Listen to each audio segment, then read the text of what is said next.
Muling nagbabalik ang House at your service.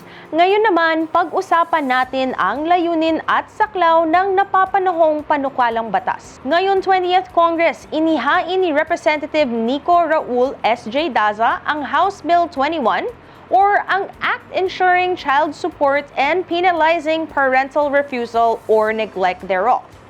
Panukalang batas na naglalayong paigtingin ang pagpapatupad ng karapatan ng bawat bata mula sa suporta ng kanilang mga magulang. Ang detalye nitong House Bill 21, panoorin po natin to.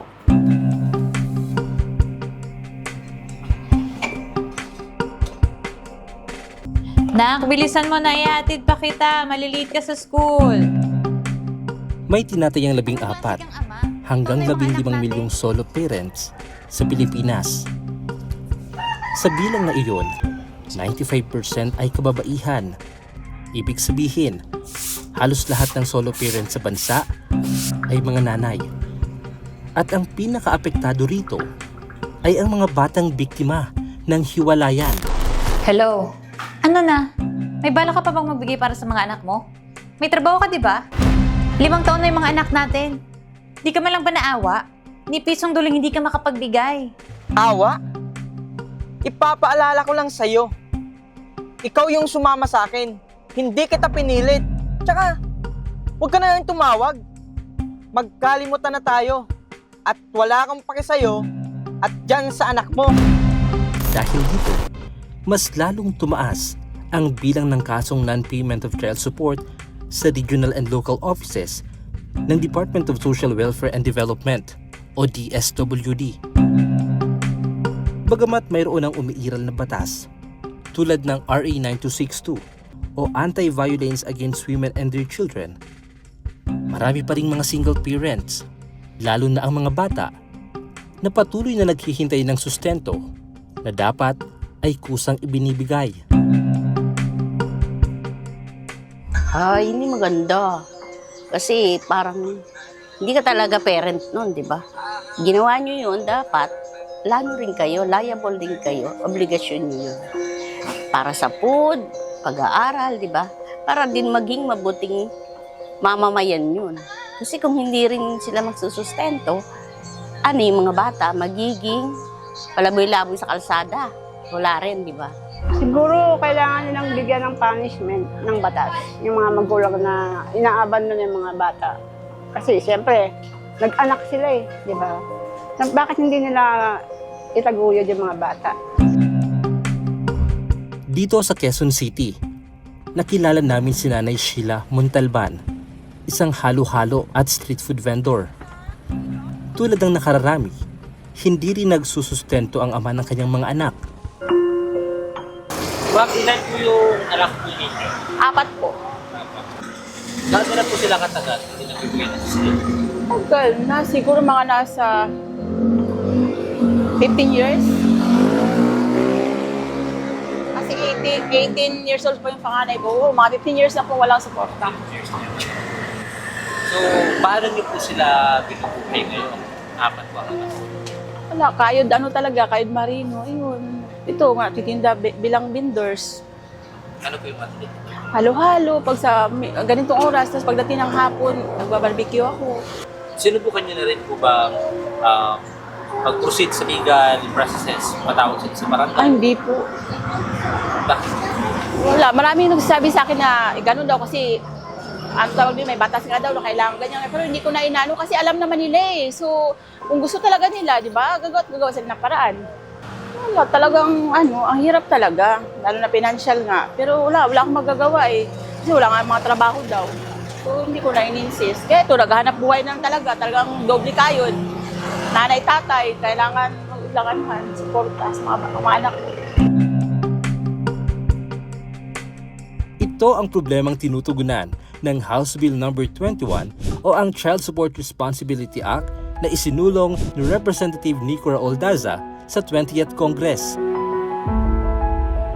Natulungan ng gobyerno ang bata na makatanggap ng suporta mula sa magulang gamit ang kahit anong legal na paraan at pagpataw ng kaukulang parusa sa mga lalabag dito. Kung maisabatas ito, gagawa ang gobyerno ng isang programa na pamumunuan ng DSWD, katuwang ang DOLE, DFA, LTO, PRC, at iba pang ahensya. Ang programang ito ay tatawaging National Child Support Program. Sa ilalim ng programang ito, tutulungan ang custodial parent na mahanap o malocate ang magulang na hindi nagsusustento. Tutulungan ang ina ng bata na mapatunayan kung sino ang ama para may legal itong pananagutan. Mag-i-issue ng child support order sa non-custodial parent na nakapirma sa birth certificate ng bata. Imo-monitor kung nagbabayad ba ng sustento o hindi. Magkakaroon ng legal aid at guarantee fund para sa mga batang inabandona. At gagawa ng mga patakaran at susunod sa international rules para sa karapatan ng bata.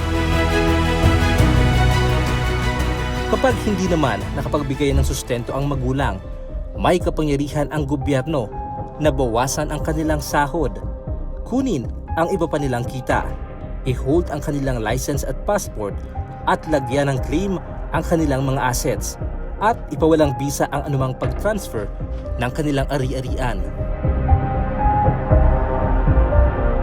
Kung sinadya naman na hindi magbigay ng sustento kahit may kakayahan naman ito, Magkalimutan na tayo. maaaring makulong ng 6 na buwan hanggang 2 taon. At yan sa anak mo.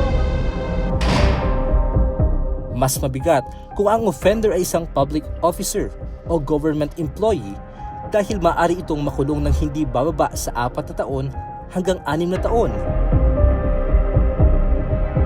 Sa pamamagitan ng House Bill na ito, binibigyang boses ang milyong-milyong batang inabandona at pinagkaitan ng pagmamahal ng kanilang mga magulang. Ang panukalang batas na ito ay hindi lamang usapin ng batas. Ito ay usapin ng konsensya bilang isang magulang. Ang sustento ay hindi dapat pabor dahil ito ay isang karapatan ng bata. Tandaan, mahalagang maunawaan ng bawat panukala at batas na ipinapasa sa Kongreso dahil ang batas ay hindi para sa iilan, kundi para sa bawat pamilyang Pilipino.